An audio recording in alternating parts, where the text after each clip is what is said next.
নিজের আত্মসম্মান বজায় রাখতে চান তাহলে প্রতিদিনই 5টি কাজ করতেই হবে। 1 নাম্বার, না বলা শিখুন। সব অনুরোধ রাখতে গেলে নিজের আত্মসম্মান একদিন চুপসে যাবে। যেটা তোমার মনের বিরুদ্ধে যায়, বিনয়ের সঙ্গে না বলে দিবে। দ্বিতীয় কাজ, জীবনের সীমা নির্ধারণ করো।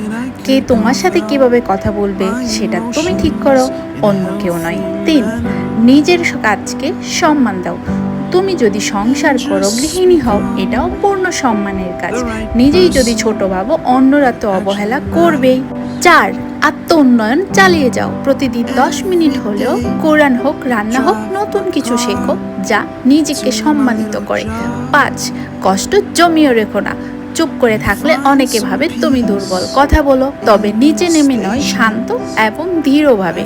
তুমি নিজেকে যেভাবে দেখো, মানুষও তোমাকে সেভাবেই দেখবে। তাই নিজের সম্মানের জায়গা তুমি নিজেই ঠিক করো।